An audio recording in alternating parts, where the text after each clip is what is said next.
Hello viewers, আপনারা সবাই কেমন আছেন? আশা করি সবাই ভালো আছেন। তো প্রতিদিনের মতো আজকেও চলে আসলাম আপনাদের মাঝে নতুন একটি মেডিসিনের রিভিউ নিয়ে।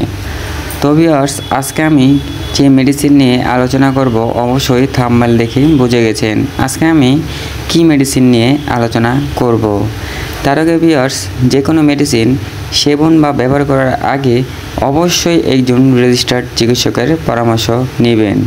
আর এছাড়াও আমার এই ভিডিওটি যদি ইউটিউব চ্যানেল থেকে দেখে থাকেন অবশ্যই চ্যানেলটি সাবস্ক্রাইব করে পাশেই থাকবেন, এবং আমার ফেসবুক থেকে যদি ভিডিওটা দেখে থাকেন অবশ্যই পেজটি ফলো দিয়ে সাথেই থাকবেন। তো ভিউয়ার্স, আজকে আমরা আলোচনা করব লাইসিভিন ট্যাবলেটটি নিয়ে।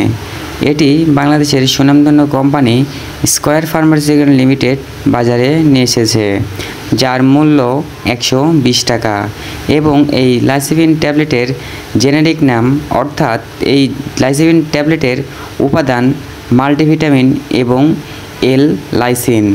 তো ভিউয়ার্স, মূল আলোচনায় আসা যাক। আজকে আমরা আলোচনা করব এই লাইসিভিন ট্যাবলেটের নির্দেশনা, মাত্রা ও সেবনবিধি, গর্ভাবস্থায় ও স্তন্যদানকালে ব্যবহার, প্রতিনির্দেশনা এবং পার্শ্ব প্রতিক্রিয়া সম্পর্কে আলোচনা করব।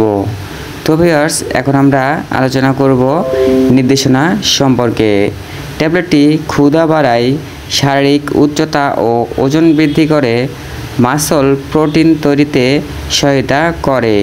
এছাড়াও এটি ক্যালসিয়ামের শোষণ বাড়ায় এবং শক্তি তৈরিতে অত্যন্ত সহযোগিতা করে। তো ভিউয়ার্স, এখন আমরা আলোচনা করব মাত্রা ও সেবনবিধি সম্পর্কে। প্রাপ্তবয়স্ক দিনে 3টি ট্যাবলেট, শিশু 1 বছর এবং তার ঊর্ধ্বে বয়স ও প্রয়োজন অনুযায়ী দিনে 1 থেকে 3টি ট্যাবলেট।